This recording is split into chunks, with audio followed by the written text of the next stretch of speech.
फायदा मिळेल. तर डोळ्याचं त्याचं मॅक्झिमम सर्टिफिकेट लावले कागद आणले ना त्याचं सर्टिफिकेट निघतं. जवळपास आम्ही 80-90% वाढवून सर्टिफिकेट देतो. रोल काय सांगाल सर, आपल्या हद्दीमध्ये चोरीच्या घटना वाढलेल्या आहे. काल एका डॉक्टर तरुणीचा मोबाईल चोरीला गेलेला आहे, आपल्याकडे तक्रार आली. कसं तपास? जय हिंद. एक लेडी डॉक्टर ऑप्थोमॉलॉजिस्ट मेनी घाटीमध्ये, तर ऑपरेशन थिएटरच्या बाजूला एक डॉक्टर्स रेस्ट रूम आहे. तिथून त्यांचा iPhone 15 तारखेला सायंकाळी 4 ते 4:30 वाजता सुमारास एका अज्ञात इसमाने चोरल्याची घटना आहे. त्या संदर्भात मी लगेच गुन्हा दाखल केलेला आहे.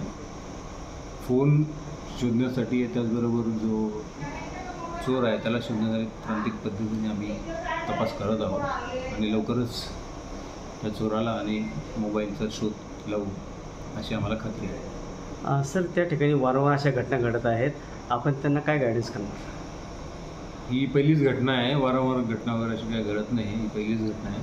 तर आम्ही तिथं आमचं सर्व्हेलन्स वाढलेलं आहे आणि रुग्णालयाचे जे प्रशासन आहे ते जास्तीत जास्त CCTV फुटेज, हाय क्वालिटी हाय डेफिनेशनचे कॅमेरात बसवण्याची विनंती करत आहोत, जेणेकरून अशा घटना झाल्यास त्या आपण रोखू शकू किंवा त्यांचा शोध लावू शकू.